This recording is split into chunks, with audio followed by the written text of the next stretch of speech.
자, 이제 마지막 부분이네요. 자금 세탁, 그 다음에 투자 권유, 개인정보, 이렇게 되어 있습니다. 자금 세탁은 이 자금 세탁에 대한 3대 원칙, 의심거래 보고제도, STR이라 그러는데, 의심거래 보고제도,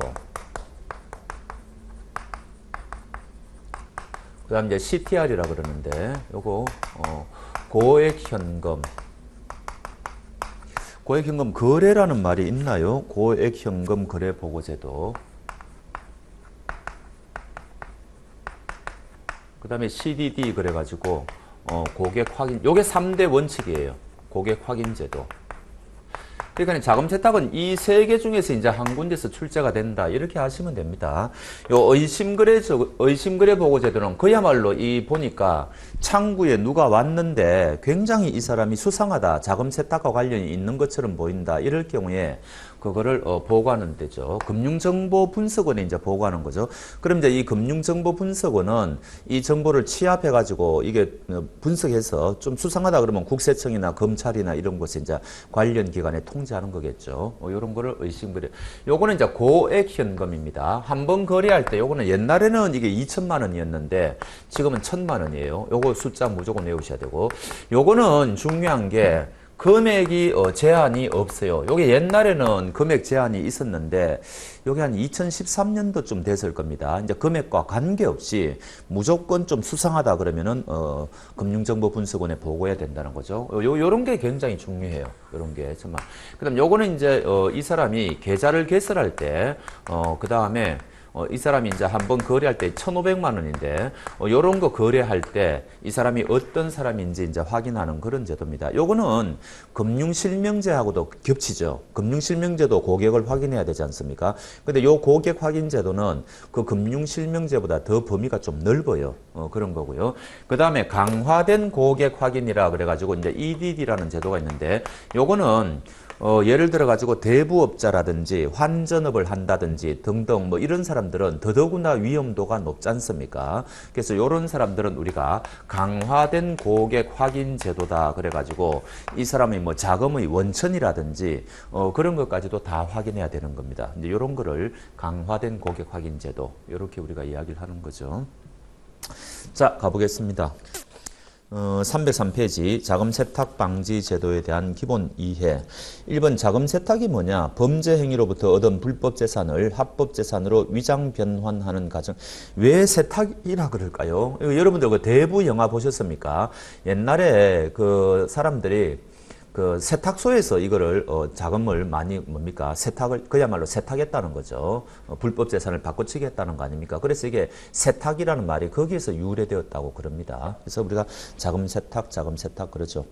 자, 2번에 자금 세탁 방지 제도가 있는데 우리나라는 요 특정금융거래정보보고법 이게 모법입니다. 이 법에 의해 가지고 자금 세탁에 대해서는 가장 근본적인 되는 법이고 이제 요거 말고 마약 관련 법이라든지 테러 관련 법이라든지 범죄 수익 규제법이라든지 이제 이런 법들이 부가적으로 있는 거죠. 가장 기본이 되는 거는 이 특정금융거래정보보고법이라는 겁니다. 뭐 시험과는 별로 관계가 없겠죠. 자, 의심거래 보고제도가 나왔네요. S 이게 이제 스스피어스지 않습니까? 의심스러울 때는 이 말이죠. 자, 금융거래와 관련하여 수수한 재산이 불법 재산이라고 의심되는 합당한 근거가 있거나 금융거래의 상대방이 자금 세탁 행위를 하고 있다고 의심되는 합당한 근거가 있을 때는 이를 금융정보분석원장에게 보고하는 제도입니다. 그러니까 이거는 그야말로 이 창구에 앉아있는 이 사람의 주관적 판단에 의존하는 거죠. 주관적 판단입니다. 근데 요거는 딱 1,000만 원이니까 요거는 이제 객관적 판단이죠. 요런 점에서 양자가 차이가 있다는 겁니다.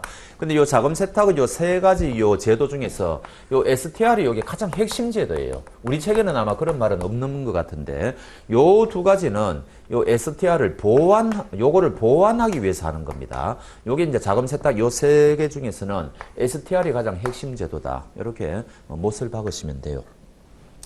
자, 주관적 판단 그렇게 말씀드렸고요. 자, 그 다음에 그 두 줄 내려보면 이런 말이 있죠. 합당한 근거가 있는 경우에는 금융거래의 금액에 상관없이 이런 게 굉장히 중요합니다. 이런 게 이제 시험감이에요. 2013년도까지는 금액이 제한이 있었거든요. 그런데 이제는 금액이 많건 적건 무조건 의심스러우면은 보고해야 되는 이런 제도로 바뀌었다는 거죠. 근데 만약에 보고를 해야 되는데 안 한다. 특히 뭡니까? 금융회사가 금융거래 상대방과 공모하여 의심거래 보고를 하지 않거나 허위 보고를 할 수도 있지 않습니까? 이럴 경우에는 6개월의 범위 내에서 영업정지 처분까지도 내릴 수가 있습니다. 아니 신용을 먹고 사는 회사 보고 6개월 영업정지하라는 것은 문 닫아라는 이야기하고 똑같습니다. 굉장히 강력한 겁니다. 이런 제재가 가능하고요. 또한 의심거래 보고를 허위로 하는 경우에는 1년 이하의 징역 이런 게 있고 보고하지 않은 경우에 또 과태료 되고 내용까지는 외우지 마십시오. 뭐 형사처벌도 가능하고 과태료 부과처분도 가능하다. 뭐 이런 뭐 제재 조치가 있어야 될 거 아닙니까? 그런 식으로 이해하시면 되겠네요. 자, 고액 현금 거래 보고제도 일정한 금액 이상의 현금 거래를 금융정보분석원에 보고하는 제도이다. 객관적 기준이 딱 정해져 있다는 거죠.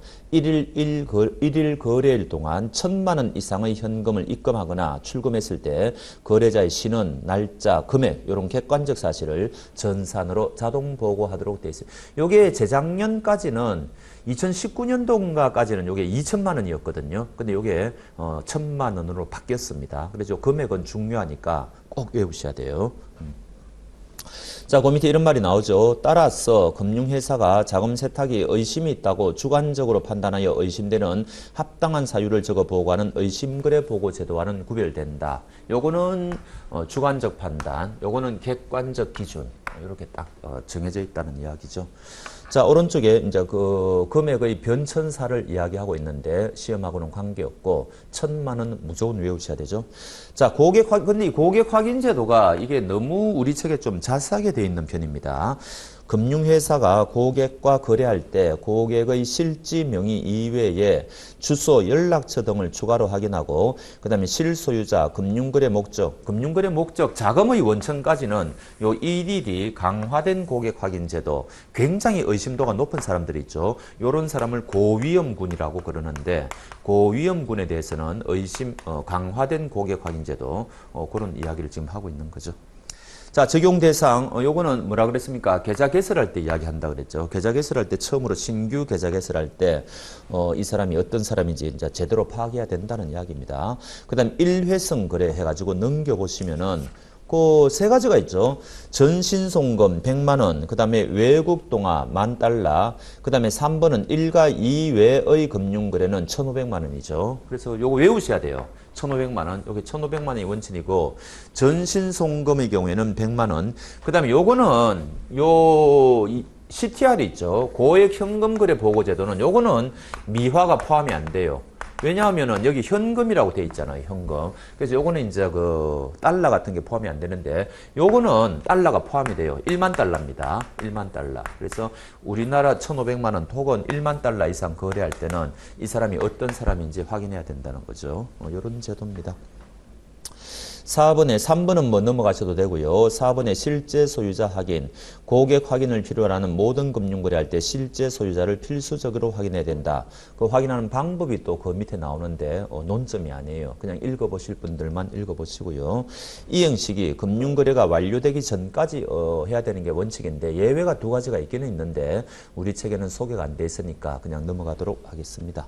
고객 확인 및 검정, 고객 공지 의무 이런 거 다 넘어가겠습니다. 강화된 고객 확인. 여기 이제 위험 중심 접근법이라는 게 있어요. 그러니까 내가 조금 전에도 말씀드렸지만 이 사람이 고위험자냐, 중위험자냐, 저위험자냐 이런 식으로 위험에 따라 이제 여러 가지 세분하거든요. 그래서 만약에 이 사람이 고위험군에 이제 해당된다면은 그냥 일반적인 고객 확인 제도에다가 더해가지고 조금 더 강화시켜야 된다는 이 자금의 원천 이런 것까지도 파악해야 됩니다. 이런 거를 강화된 고객 확인 제도 이렇게 이야기를 하죠. 그래서 거기 보시면은 위험중심 접근법에 기초하여 고객별, 상품별 자금 세탁 위험도를 분류하고 자금 세탁 위험이 큰 경우에는 더욱 엄격한 고객 확인, 실제 당사자 여부, 금융거래 목적 여기에는 자금의 원천 이런 건 안 나와 있는데 하여튼 여러 가지를 더 확인을 해야 돼요. 이런 제도를 이야기합니다. 자, 그 다음에 요주의 인물 확인 제도가 있다는 이야기인데 뭐 넘어가셔도 되고요. 별로 포인트는 아닙니다. 자, 이제는 자금 세탁은 끝났고 테러, 우리나라는 그래도 외국에 비해서는 테러의 그 위험은 별로 뭐 없는 나라죠. 그래도 이제 하도 외국에서 테러가 많이 일어나고 있으니까 우리도 이제 대비하는 겁니다. 그런데 테러라고는 안 하고 공중협박 자금 조달 금지 제도라고 돼 있죠. 그래서 누군가가 테러를 하려고 하는데 여기에 뭐 도와준다든지, 여하튼 뭐 공모를 한다든지 뭐 이런 사람을 이제 뭡니까? 그거 하는 규제하는 이야기입니다. 요거를 우리가 공중협박 자금을 목적으로 이용한 자금 조달 행위의 금지에 관한 법률 이름도 깁니다. 어찌됐든 테러법 이렇게 생각하시면 돼요. 자, 3-1번은 뭐 그런 말이 있고, 주요 내용, 가번의 공중적 협박 목적을 위한 자금의 개념 정의가 이제 여기서 나왔다는 이야기고, 그 다음에 나번은 요 문제가 있는 사람은 거기 금융거래 제한 대상자로 지정하여 고시하는데 생각보다 굉장히 지금 고시된 사람들이 많습니다. 우리가 몰라서 그렇지. 그래서 그 다음번에 보면은 그런 말이 나오죠. 928명 해가 나오는데 지금은 훨씬 더 늘었을 겁니다. 어찌됐든 이런 지정 고시 제도가 있고, 자, 그 다음에 오른쪽에 라번에 이제 어떤 게 범죄 행위냐 해가지고 둘째 줄 공중협박 자금에 이용된다는 점을 알면서 자금 또는 재산을 모집 제공하거나 이를 운반 보관하는 자, 이를 강요하거나 권유한 자, 이런 사람들이 다 해당 사항이 된다는 겁니다. 이런 거 일일이 외우는 거 아닙니다. 이거 출제하는 것도 뭐 이런 거를 꼬아낸다든지 이런 거는 없어요. 그냥 이 부분은 그냥 우리가 한번 쭉 읽어 나가면 되고, 시험에 나온다면은 이겁니다. 이거 여기서 출제 가 돼요. 이게 이제 요 세 가지가 워낙 이제 중요한 거기 때문에 요거를 이제 기본적으로 보시면 되는데, 뻔하죠. 요거 1,000만 원 이거 출제될 수가 있고, STR은 금액 제한이 없다는 거, 뭐 주관적 기준이라는 거, 뭐 이런 거 아주 기본적인 거. 그렇게 보면 돼요, 사실은. 그래서 지금 우리가 공부하고 있는 지금 테러 있죠. 이 부분은 사실은 별로 출제가 안 됩니다. 그냥 있으니까 우리가 이제 읽어는 보는데요. 마번에 보면은 금융회사 등 종사자의 의무 해가지고 뭔가 또 뭐 주의를 기울여가 뭐 무슨 행위는 해서는 안 된다 이런 게 나오겠죠. 내용이 별로 없어요. 저는 그냥 다 넘어가도록 하겠습니다. 자, 바번에 외국환 거래법 보완 뭐 이런 게 나오네요. 4번에 금융회사는 자금 세탁 방지, 테러 자금 조달 금지에 대한 뭔가 시스템을 구축해야 된다. 내부 통제 기준을 마련해가지고 뭔가 잘 만들어라 이런 이야기겠죠. 넘어가겠습니다. 자, 그 다음에 4-2번에 비밀보장, 나번에 보면 이런 말이 나오죠. 금융기관은 의심거래 보고를 한 경우 당해 보고와 관련된 금융거래의 상대방 및 그의 관계자에 대하여 손해배상 책임을 지지 않는다. 다만 고의 또는 중대한 과실, 항상 고의와 중과실을 동격으로 보는 법이 많다 그랬죠. 그래서 고의 또는 중대한 과실로 인하여 허위 보고를 한 경우에는 제외된다. 당연하겠죠. 의심거래 보고했다고 해가지고 어떤 사람이 기분 나쁘다 해가지고 은행 보고 손해배상해라, 위자료 내놔라 이렇게 하면은 말이 안 되지 않습니까? 그래서 원칙적으로는 손해배상 책임이 발생하지 않는데 엉터리로 그 허위 보고한다든지 뭐 이런 거 이럴 경우에는 당연히 손해배상 책임을 지겠죠. 고의 또는 중과실입니다. 그런 거고요. 자, 끝났어요. 그러니까 자금 세탁은 아주 간단하게 이제 돼 있고, 이제는 또 완전히 항을 달리하는 투자 권유 프로세스가 나오는데 굉장히 이게 중복이 됩니다. 우리가 자본시장에서도 이 내용을 일부 본 바가 있었고, 금융소비자보호법에서도 뭐 적합성의 원칙, 적정성의 원칙, 설명 의무 해가지고 관련 내용을 본 바가 있었거든요. 그러니까 이 뒷부분에서는 이 굉장히 내용이 겹칩니다. 약간 새로운 내용이 나오기는 나오는데 아주 많이 겹쳐요. 한번 봅시다. 그러니까 결국은 이야기입니다. 은행도 마찬가지고 정부회사도 마찬가지고 이제 소비자가 왔을 때 투자 권유할 때 그때 굉장히 이 소비자를 보호하는 게 잘 돼야 된다는 거죠. 안 그러면은 너무 이제 뭡니까 엉뚱한 상품을 투자 권유한다든지가 문제가 많이 발생하니까 거기에 대해서 또 한번 주의를 환기하는 겁니다. 자, 그러면 먼저 이제 이거는 처음 나오는 건데 도대체 투자 권유가 뭐냐? 투자 권유가 뭐냐? 투자 권유의 개념이 나오죠. 요거는 조금 중요해요. 요거 출제할 수가 있어요. 일단은 특정인을 상대로 해야 됩니다. 우리가 이제 불특정인을 상대로 한다는 것은 광고잖아요. 그러니까 특정인을 상대로 해야 되고, 두 번째가 이제 요게 이제 시험에 나오겠죠. 요게 이제 내용이 나옵니다. 투자 권고가 도대체 뭐냐? 첫 번째는 상품 매매 한번 해보시겠습니까? 그 다음 두 번째는 자문계약 한번 체결해 보시겠습니까? 세 번째는 일임계약 한번 체결해 보시겠습니까? 네 번째는 신탁계약 체결해 보시겠습니까? 요거 네 가지 중에 한 가지입니다. 요거를 특정인에게 하는 것을 우리는 투자 권유라고 한다. 이렇게 이야기를 하는 거죠. 근데 이제 가로수에 보니까 우리가 이제 신탁 계약 중에서 처분형 신탁이 아니고 관리형 신탁은 금융투자 상품이 아니라고 그랬죠. 요런 거는 신탁 중에서도 제외한다. 이런 게 나옵니다. 그럼 혹시 여기에서 만약에 출제를 한다면 가로속에 있는 것을 정답으로 낼 가능성이 좀 있는 거죠. 다음 중 투자 권유가 아닌 것은 했을 때 무슨 관리형 신탁 계약의 체결 권유. 그러면 그게 바로 정답이 되는 겁니다. 판매 일반 원칙이 나오는데 거기에 뭐 임직원이 지켜야 될 준수사항이 나오는데 그야말로 읽을 필요가 없죠. 그 스타 표시가 3개 나오잖아요. 전부 너무 당연한 이야기들입니다. 그래서 뭐 별다른 논점이 있는 것은 아니다. 자, 그 다음에 312페이지는 중요한 게 나와요. 요거는 처음 나왔습니다. 요거는 보셔야 돼요.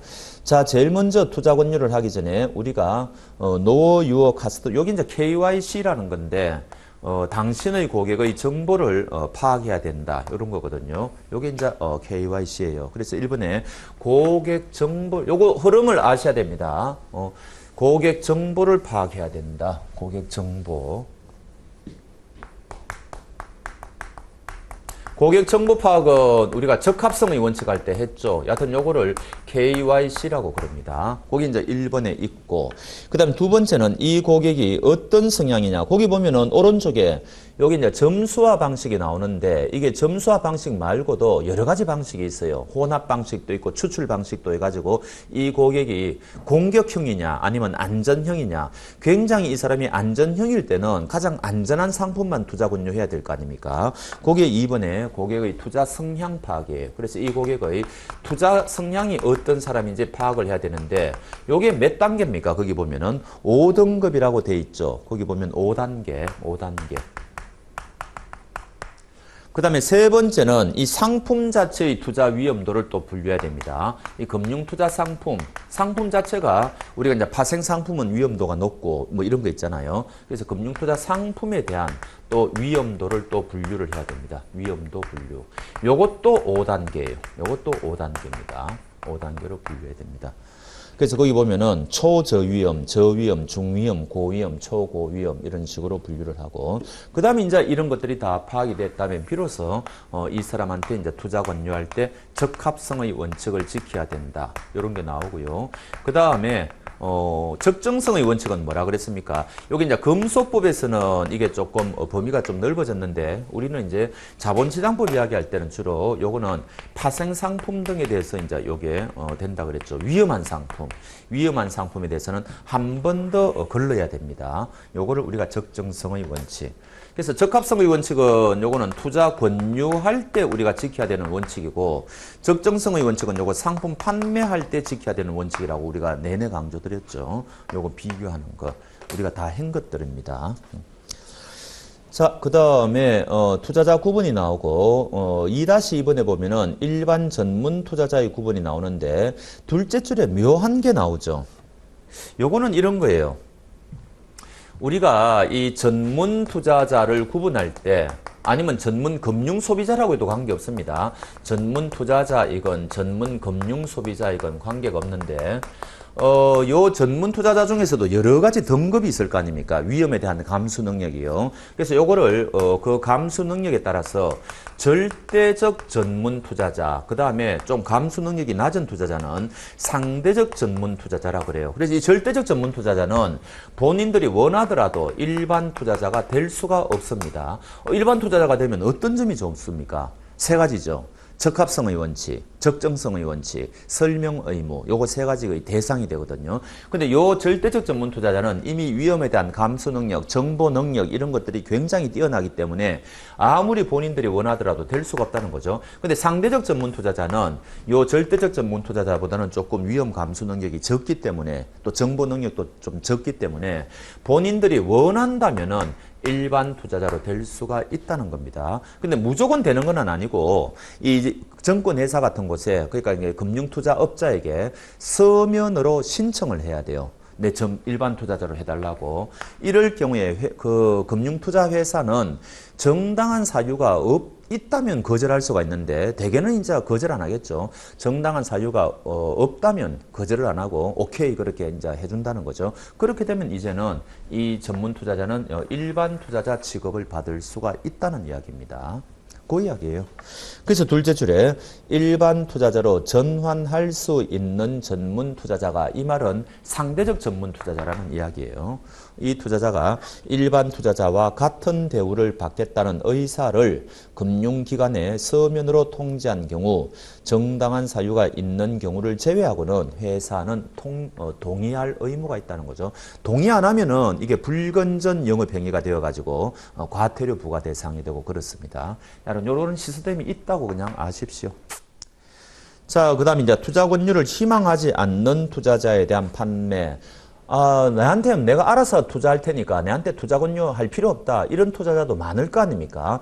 그렇다고 해서 이 투자자가 완전히 그러면은 보호 대상이 아니냐. 그래도 이런 투자자에게도 회사는 조금 신경을 써야 된다는 이야기입니다. 그래서 그게 3-1번에 투자 권유를 희망하지 않는 투자자에 대한 보호 의무 해가지고 일단 회사는 투자자가 투자 권유를 희망하지 않아 이때 이 사람은 정보를 제공해 주지 않을 거 아닙니까? 이럴 경우에는 우리 회사는 당신한테는 투자 권유 할 수 없습니다. 이런 사실을 일단 알려주고 그 다음에 이제 보시면은 그 밑에 또한 투자자가 금융투자 상품을 특정하여 청약할 때는 여러 가지 확인서를 받아가지고 판매 절차를 이행하면 된다는 거죠. 이런 식으로 이제 다른 루트를 통해 가지고 이 사람에 대해서 이제 거래를 하면 된다는 이야기입니다. 그런 이야기인데, 그다음에 이제 설명도 해야 돼요. 뭐 일정한 사항은 설명해야 되는데 투자 권유를 원치 않는다고 해가지고 뭐 설명서를 교부하지 않는다든지 그렇지는 않습니다. 뭐 일정한 사항은 다 설명해야 되고 그렇습니다.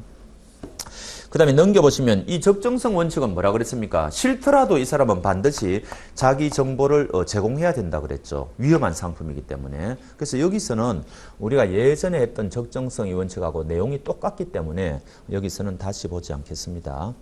자, 이제 투자 권유 희망자에 대한 판매, 투자자 정보 파악, 이 다 파악했죠. 파악을 다 했습니다. 그럼 이 사람한테 적합한 상품을 이제 투자 권유해주면 될 거 아닙니까?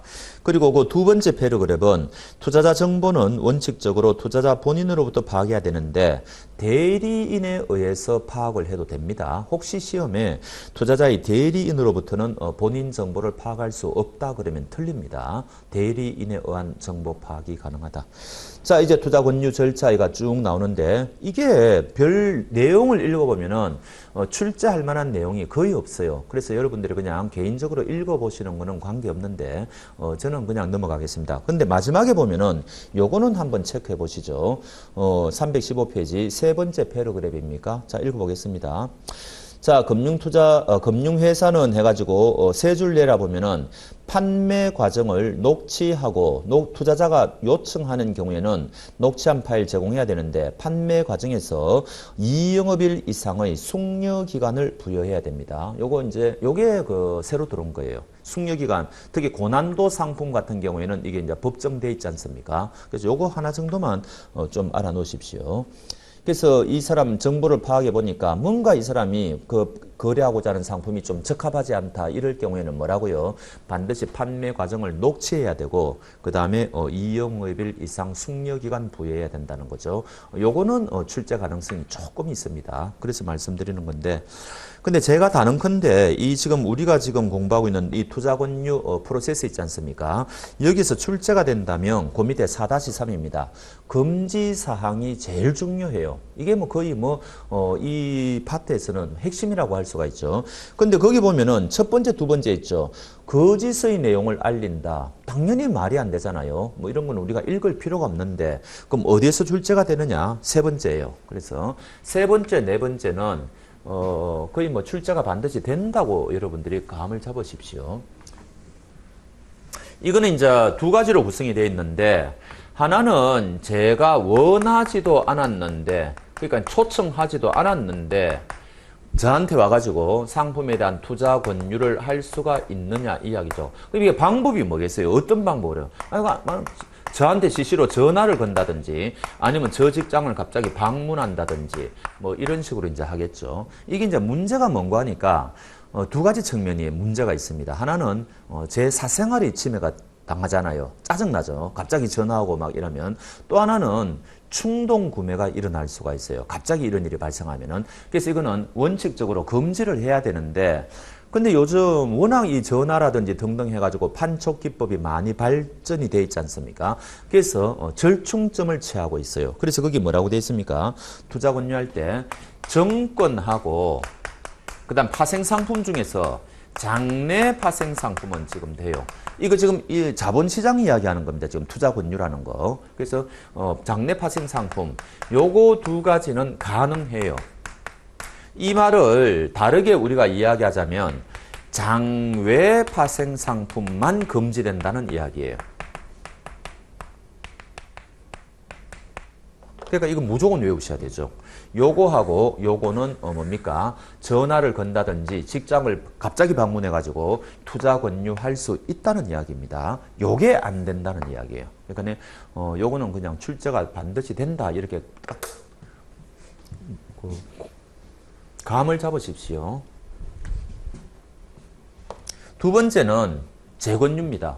지금 요 A라는 상품 한번 해보시겠습니까? 라고 이제 투자 권유를 했는데 상대방이 이거를 거부했다는 이야기 아닙니까? 그럴 때 다른 상품에 대해서 재권유를 할 수가 있느냐 이 이야기 지금 이야기인데 요거는 만약에 요게 똑같은 A 상품이라면 안 되겠죠. A 상품이라면 요거는요 1개월이 경과돼야 돼요. 이게 동일한 상품일 때는 1개월이 지나야만 재권유할 수가 있고, 근데 만약에 이게 A 상품이 아니고 B 상품, 이게 다른 상품이지 않습니까? 요럴 경우에는 재권유가 가능합니다. 그래서 정리하자면은 투자 권유를 했는데 상대방이 거절했잖아요. 그럴 경우에 재권유가 가능하냐? 두 가지 경우에는 가능하다는 거죠. 1개월이 지나든지 아니면은 다른 상품일 경우에는 재권유가 가능하다. 이렇게 외우십시오. 고개 밑에서 다섯째 줄 한번 읽어볼까요? 투자 권유를 받은 투자자가 이를 거부하는 취지의 의사표시를 하였음에도 불구하고 투자 권유를 계속하는 행위는 하면 안 되는데 다만 투자성 있는 보험계약에 대하여 요거는 투자성 있는 보험계약은 이거 변액보험 같은 거 이야기하는 겁니다. 하나 더 하죠. 세 가지 아십시오. 투자성 있는 보험계약, 변액보험 같은 거 요것도 됩니다. 투자성 요거는 근데 출제는 잘 안 돼요. 근데 뭐 책에 있으니까 이것도 하나 같이 하나 놓으십시오. 그 다음에 뭐라고 되어 있습니까? 투자 권유를 받은 투자자가 이를 거부하는 취지의 의사표시를 한 후 요 1개월 자리에 뭐 일주일이라든지 15일이라든지 이러면 틀립니다. 1개월이 지난 후에 다시 투자 권유하는 행위 가능하다. 또 다른 종류의 금융투자 상품 됩니다. 됩니다. 자, 그 다음 것들은 뭐 우리가 읽지 않아도 너무 뭐 뻔한 것들이니까 그 다음에 나번에 계열회사가 운용하는 펀드에 대해서 투자 권유할 때는 그 회사가 하고 우리 회사가 계열회사 관계라는 걸 알려줘야 되겠죠. 그래야 이제 그 듣는 사람이 좀 그거를 감안해가지고 판단할 겁니다. 이제 그런 이야기고요. 자, 거기 4-4번에 설명 의무가 또 나오죠. 여기 있는 이야기는 그 앞에 있는 이야기는 사실은 옛날 자본시장법에 있는 이야기인데 이게 전부 이제 금소법으로 옮겨갔다 그랬잖아요. 그래서 내용은 대동소이합니다. 그래서 그 밑에 금소법 뭐 19조가 나오는데 우리가 예전에 금소법에서 이야기한 것들이 여기 그대로 반복하고 있기 때문에 우리가 여기서 또 뭐 이야기할 건 없습니다. 자, 그러면 투자 권유와 관련해 가지고는 뭐라고요? 요거 1번하고 그 다음에 2번 재권유 문제 있죠. 재권유 문제. 요거 두 가지가 제일 중요하고 뭐 아주 뭐 시험의 단골 문제다. 이런 것들을 강조드립니다. 자, 이제 마지막 파트 개인정보 파트로 넘어왔네요. 자, 개인정보가 뭐냐? 첫째 줄에 문자 그대로 개인에 관한 정보로서 성명, 주민등록번호 및 영상 등을 통하여 개인을 알아볼 수 있는 정보를 말한다. 이런 걸 우리가 보통 식별, 고유 식별 정보 뭐 이런 이야기를 하죠. 그 다음에 해당 정보만으로는 특정 개인을 알 수 없다 하더라도 다른 정보와 결합하여 이 사람이 누군지 알 수 있다. 이런 것도 개인정보에 해당됩니다. 그거 밑줄 정도 꺼놓으시고.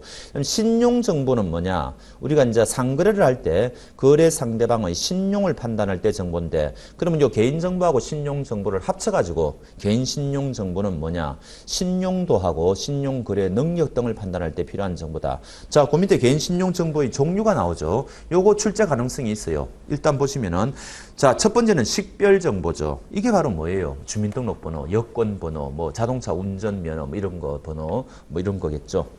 그 다음에 두 번째는 뭐예요? 거래 능력을, 거래 내용에 대한 판단 정보입니다. 이 사람이 뭡니까? 대출을 얼마 받았나, 뭐 이런 거겠죠.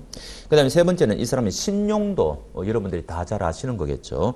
그 다음에 네 번째는 신용거래 능력, 이 사람의 소득이 얼마냐, 뭐 이런 거겠죠. 뭐 그런 겁니다. 그래서 네 가지가 개인 신용 정보의 주된 내용입니다. 다음 중 개인 신용 정보의 대상이 아닌 것은, 종류가 아닌 것은, 뭐 이렇게 물어볼 수 있으니까 알아놓으셔야 되고.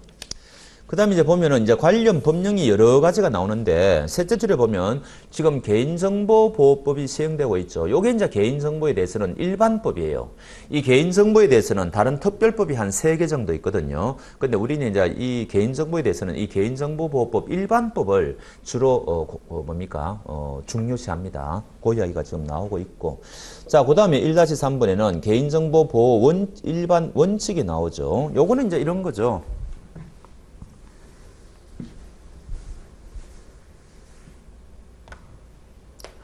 A라는 사람이 이제 개인이 있으면 이 사람이 개인정보를 지금 B가 이거를 수집한다는 이야기 아닙니까? 이 사람이 개인정보를. 이때 B를 우리가 개인정보 처리자라고 그러죠.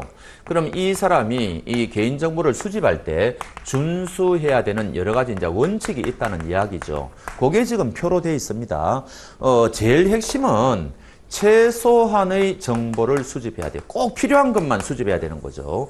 너무 많이 수집한다든지 하고는 말이 안 되잖아요. 그래서 첫째 줄에 수집 제한의 원칙이고 나머지 것들은 별로 읽어볼 만한 게 없어요. 당연히 정확성, 안전성, 최신성이 보장돼야 되고 왜 이 수집을 하는지 목적이 명확해야 되겠죠. 그 다음에 엉뚱한 목적으로 이 정보를 활용하면 안 될 거 아닙니까? 뭐 그런 거. 그 다음에 안전성. 그 다음에 요거는 조금 조심하셔야 되는데 이 개인정보를 어떻게 처리했는지 요거는 공개해야 됩니다.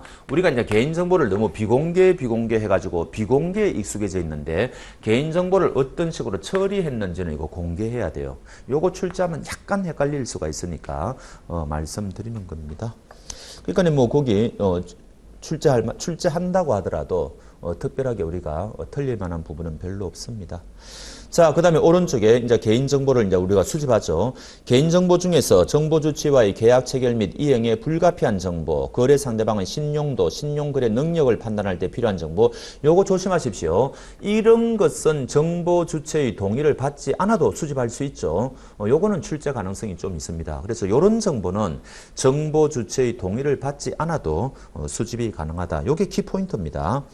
그 다음에 그 이외의 경우에는 이제 정보 수집할 때 뭐 동의를 받고 뭐 일정한 사항을 알리고 막 이러지 않습니까? 그게 2-2번에 나오죠. 세 번째 줄에 신용조회사 또는 신용정보 집중기관으로부터 개인 신용정보를 조회할 때는 어떠한 사항을 동의를 받아야 되느냐. 여러분들이 다 아시는 내용이에요. 그 다음에 뭐 이 사람 동의받고 어떤 항목, 뭐 기간, 뭐 이런 거 등등 다 나올 겁니다. 뭐 다 넘어가셔도 되고요.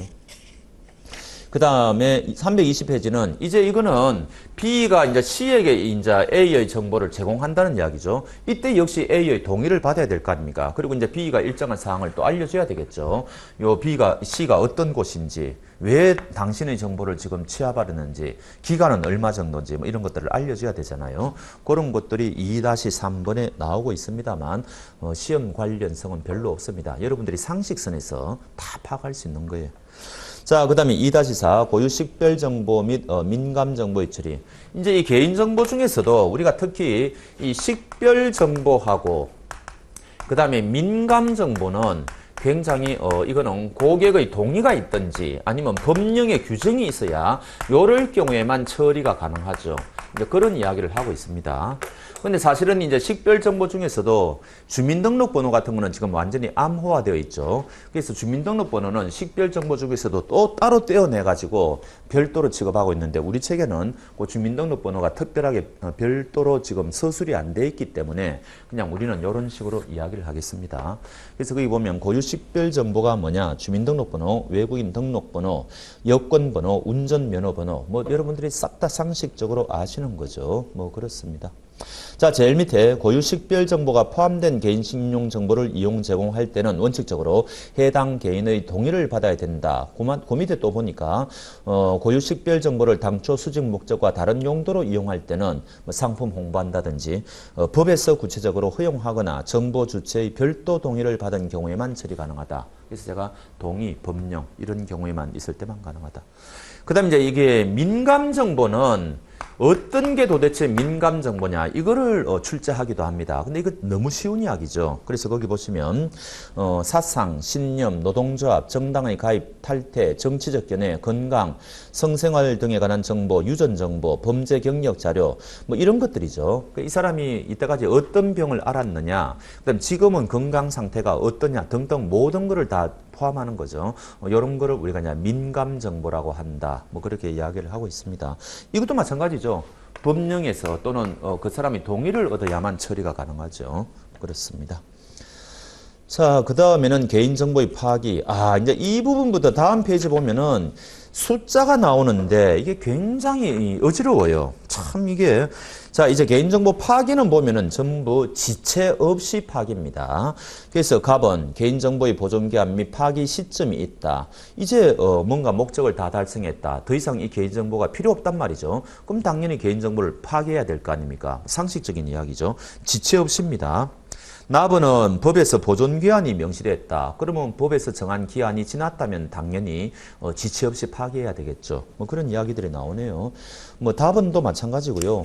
별다른 논점이 없어요. 그 다음에 마번에 보면은 파기할 때는 복구가 불가능할 정도로 파기해야 되겠죠. 그래서 개인정보를 파기하는 경우에는 보존 매체의 특성을 고려하여 복구 또는 재생되지 않도록 파기해야 된다. 이런 말이 나오고 있습니다. 자, 이제는 정보 주체의 권리 보장인데 가번은 개인 신용 정보와 관련된 권리고요. 오른쪽에 나번은 개인 신용 정보 이외의 정보입니다. 근데 왼쪽은 주로 이게 7일로 가고 오른쪽은 열흘로 가고 있어요. 그러니까 요거는 외우십시오. 방법 없습니다. 그래서 왼쪽에 개인 신용 정보에 대해서 잘못되었다. 이거 정정해 달라. 또 내 개인 신용 정보가 어떤지 한번 보자.